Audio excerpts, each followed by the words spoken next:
Welcome back. Today's stories are about entitlement getting shut down in very public ways. In one, a woman with a press card tries to bully her way into a disabled parking spot. In another, a man shoves a gym employee when he's told they're closed for a holiday. And in the last, a couple outsmarts a sneaky HOA grab before they even move in. At the end, we'll decide whose victory was the most satisfying, and you can vote for the best story in the comments. She tried to claim my disabled spot, flashed a press card, and lost in front of everyone.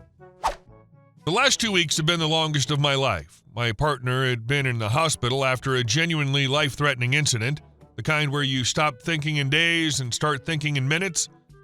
Every phone vibration made my stomach drop. Every call from an unknown number made my hands shake.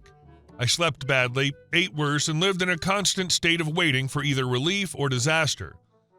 By the time the doctors finally cleared him to be discharged, I was exhausted in that hollow, bone-deep way that doesn't go away with one good night's sleep. When I arrived at the hospital to pick him up, his care team told me not to come up to the ward. They said they'd escort him down themselves with his belongings, wheelchair, and paperwork, and asked me to grab a disabled parking spot as close to the entrance as possible. That was a huge relief. I didn't have the energy for elevators, corridors, or explaining his condition to strangers.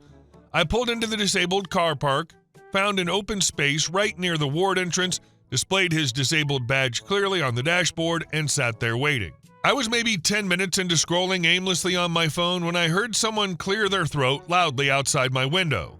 Then came a sharp, impatient, "Excuse me." I leaned out slightly and saw a woman in her 50s standing behind my car, arms crossed, lips pursed, clearly already irritated. She gestured back toward her own vehicle, which she'd stopped behind me at an angle like she was blocking me in. She told me I needed to move because she had her disabled mother with her and required the space. I calmly explained that I was waiting to collect my disabled partner from the hospital and that staff were escorting him down. She immediately waved that away and said, "Well, go wait somewhere else. My mother's disabled and you're not." The way she said it, flat, dismissive, like that settled everything, hit a nerve I didn't even realize was still exposed. I should have handled it better, I know that, but after 2 weeks of fear, hospitals, and barely holding myself together, my patience was non-existent. I laughed. Not a polite laugh either, an incredulous, exhausted laugh. I told her to go away, rolled my window back up, and turned the radio on. I didn't even look at her again. That was apparently the wrong move.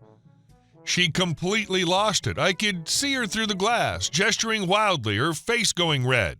She stormed up to my window and started knocking hard, calling me rude, heartless, and unsympathetic. She accused me of abusing a disabled badge and demanded I move immediately. She kept saying her mother was waiting and that people like me were the reason disabled people couldn't get access to facilities. At no point did she ask. At no point did she listen. And at no point did I feel like I owed her an explanation. My partner was finally being discharged after nearly dying, and I was not about to justify myself to a stranger who decided I was the villain of her day. That's the core of it. After 2 weeks in crisis, your emotional reserves were empty. You were in a legitimate spot performing a legitimate task.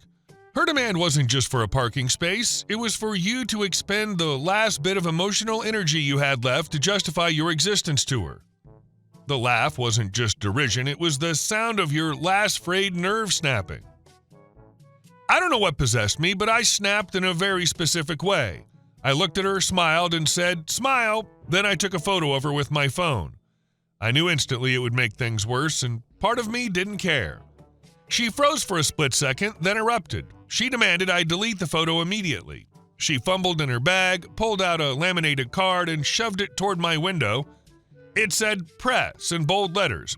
She announced that she worked for the press and that if I didn't delete the photo, she'd take legal action. The confidence with which she said it was almost impressive.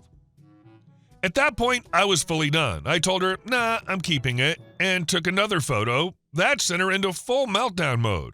She started screaming for security at the top of her lungs, drawing attention from everyone nearby. People were staring. Some slowed down to watch. She turned to me with this smug, triumphant grin when she saw security approaching, the kind that says she was absolutely convinced I was about to be put in my place. When security arrived, the scene must have looked ridiculous. She was looming at my car window, shouting and waving her press card around like it gave her authority. I was sitting inside my car, doors locked, disabled badge clearly visible on the dash. She immediately demanded they confiscate my phone, force me to delete the photos, and make me move my car so she could take the space. The security guards exchanged a look. One of them checked the badge, another looked at me and asked if I was okay. Then they turned back to her and told her very calmly that she was harassing me, that I was legally parked in a disabled bay, and that I was allowed to take photos of someone who was confronting me in public. They told her she needed to leave immediately. The transformation on her face was incredible. That smug grin collapsed into pure disbelief. She sputtered, called all of us names, including a few creative slurs, then stomped back to her car and sped off. Not long after, my partner was wheeled out by his nurse. Security was still there, and when they realized why I'd been waiting, they were furious on my behalf. The nurse shook her head and joked about how often people assume young faces can't possibly come with real disabilities. My partner, pale and tired but finally safe, laughed weakly when I told him what he'd missed. As we drove away, I felt lighter than I had in weeks, not because of the confrontation, but because it was finally over. The hospital stay, the fear, the waiting. And honestly, watching someone so convinced of their own righteousness get shut down that thoroughly didn't hurt either. For anyone wondering, accessing that car park required passing through a barrier where security verified the disabled badge before entry. There was never a question about whether I was entitled to be there. The only person who decided otherwise was a woman who thought her assumptions mattered more than reality. And our second story. Entitlement meets consequences. Man assaults gym staff after being told they're closed for a holiday. On Monday morning this week, the gym I work for posted notices everywhere letting members know we'd be closing early for Juneteenth. Doors open in the morning, doors locked at noon. It was on the website, on the front door, taped to the desk, and even on a bright sign at eye level when you walked in. Nobody working that day was confused about the schedule, and for the most part, neither were the members. People wrapped up their workouts, said their goodbyes, and wished us a good holiday. No drama until the very end. At exactly noon, my boss locked the front doors while the rest of us finished our shutdown routine. We clocked out, grabbed our bags, and walked out together, chatting about plans for the rest of the day. As we stepped away from the entrance, a man came power walking up the sidewalk like he was late for a flight. "Hey, are you open?" he asked, already sounding irritated.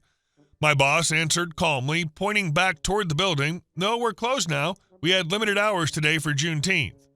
He frowned and asked again, louder this time, "So you're not open?" "No," she said, still calm and professional. "We closed at noon. It's posted on the door." She even gestured to the sign that was still clearly visible through the glass. That's when he decided logic and reading were optional. Instead of walking away, he stepped right up to the door and tried to pull it open. When that didn't work, he shoved my boss aside with his shoulder so he could get closer to the handle and tried again, harder. The door didn't budge. The man did, though, straight into the glass, because locked doors tend to stay locked. My boss stumbled and scraped her arm on the railing as she caught herself. It all happened fast enough that it took half a second for it to register that, no, this wasn't just some grumpy customer. This guy had actually put his hands on her. Verbal frustration's one thing. Physical contact is another. The moment he used his shoulder to shove her out of the way, this went from customer service to criminal. The disbelief you felt for that half second is the gut check that separates annoyance from actual violation. I helped my boss steady herself and asked if she was okay. She said she was, just shaken and angry, which felt like an understatement. I turned back to the guy who was now red-faced and muttering under his breath like this was somehow our fault. I walked up to him and said very clearly, "You do realize that you just shoved my boss, right? And that this entire entrance is covered by security cameras?" He snapped his head toward me. "I didn't shove anyone. You people are ridiculous." "You absolutely did," I replied, "and we have it on video. That's assault and trespassing. So I'd suggest you leave before this gets worse." That's when his bravado evaporated. He didn't apologize. He didn't backpedal. He just stormed off down the sidewalk, throwing his hands in the air and swearing loud enough for passing cars to hear. Real tough guy energy, right up until consequences were mentioned. We made sure my boss was okay, walked her to her car, and all agreed that this wasn't something to brush off. The cameras cover the entrance from multiple angles. There was no ambiguity, no he said, she said, just clear footage of a grown man throwing a tantrum and putting his hands on a staff member because he didn't like being told no. Later that afternoon, my boss called me. She'd gone back to the gym, pulled the footage, and taken screenshots of the incident. She didn't hesitate. She went straight to the police station with the images and a statement. She also made it clear that if the guy ever showed up again, he was not to be admitted under any circumstances unless he intended to apologize and explain himself in front of management. That didn't take long. About half an hour later, my phone buzzed again. The guy had been located and taken into police custody. Apparently, he hadn't gone far and was still being his charming self elsewhere. The officers already had his information from the footage, and once they tracked him down, things escalated quickly when he doubled down instead of shutting up. By the end of the evening, my boss let us know the full rundown. She had a minor scrape on her forearm, nothing serious, but still documented. The guy was formally charged with assault and trespassing. Not asked to leave, not warned, charged. And because gyms talk to each other, especially independent ones, my boss decided to make a few calls. She contacted other gym owners she knows in the area and nearby towns and gave them a heads up and shared a description. Not as a threat, not as gossip, just a factual, this person assaulted staff and is no longer welcome here kind of courtesy. The irony of it all is that if he'd shown up 5 minutes earlier, he could have gotten his workout in. If he'd shown up 5 minutes later and accepted the answer he was given, none of this would have happened. Instead, he chose to shove a woman doing her job on a holiday that already comes with heightened emotions and visibility. All because he didn't want to read a sign. So now, instead of lifting weights or hitting the treadmill, he gets to deal with police paperwork, charges on his record, and being quietly blacklisted from multiple gyms in the area, all over a locked door and a word he couldn't handle hearing. Closed. And our last story. Decades later, we're still HOA-free. Many years ago, back when house hunting still felt like a mildly hopeful activity instead of a blood sport, my husband and I were looking for our first place together. We're the kind of couple who can agree on very little when it comes to aesthetics. I like charm and quirks. He likes clean lines and logic. So when we finally found a house we both liked enough to say, okay, I could live here, it felt nothing short of miraculous. The house sat in a small, established neighborhood, mature trees, older homes, quiet streets. Directly behind it and wrapping around one side, however, was a brand new development still under construction. Same builder, same real estate agencies, same signage everywhere. The difference was important, though. The new development was going to have an HOA, while the older neighborhood had been built 5 to 7 years earlier and was proudly HOA-free. Or at least that's how it was supposed to be. We did our usual due diligence. We visited the house at different times of day, morning, evening, weekday, weekend. We walked around, watched traffic patterns, listened for noise. We talked to neighbors. During one of those visits, we struck up a conversation with the man who would be our next-door neighbor if we bought the place. He was friendly enough, but he casually dropped a piece of information that made my stomach tighten. He told us the builder had been trying to fold their neighborhood into an HOA for the new development. According to him, it hadn't gone very well so far, but they were still working on it. He said it with the kind of resignation that suggested there had already been arguments, letters, and probably a few door-to-door conversations that didn't end politely. That sent us straight back to our realtor, who confirmed that, legally speaking, there was no HOA attached to the property at that time. No dues, no covenants, no bylaws. On paper, everything was clean. So we continued with the purchase process, negotiated price, and eventually landed on a settlement date. Now, my husband has a personality trait that can best be described as aggressively thorough. He reads everything, every line, every footnote, every addendum. I've teased him about it for years, but this is one of those times where his obsession paid off in a big way. As we were reviewing the stack of documents before signing, he stopped dead on one page. It was an addendum buried among otherwise routine paperwork. The wording was vague, almost deliberately so, something along the lines of the property being subject to rules and bylaws placed by community agencies to be determined. It required signatures, but interestingly, it wasn't signed or initialed yet. My husband looked up at the other realtor and asked very calmly what exactly that meant. The realtor gave a hand-wavy answer about future community considerations and said it was standard language. My husband didn't buy it for a second. As we went through the rest of the paperwork, similar phrasing popped up again in different forms. Not explicit enough to scream HOA, but close enough to make anyone with a functioning brain uneasy. It became obvious that someone was trying to sneak the older homes into the HOA as they changed hands. I was already firm on my position. I will not live under an HOA. I don't care how reasonable they claim to be. I've seen too many horror stories, and even the good ones can turn bad the moment the wrong person gets a clipboard and a title. We faxed copies of the questionable pages to our lawyer. Yes, faxed. That's how long ago this was. Our lawyer and our realtor both agreed the language was uncomfortably open-ended. Not illegal, but absolutely something that could be used later to argue we'd consented to HOA authority. So we sent word back through our realtor with 3 very clear options. Option 1, remove every single reference to anything resembling an HOA, present or future, from the paperwork, and we proceed with the sale. Option 2, we send the entire contract for extended legal review, take as long as humanly possible, and make enough noise that everyone involved, including the builder and the neighborhood, becomes painfully aware of what's happening. Option 3, we walk. This was long before bidding wars and cash offers only insanity.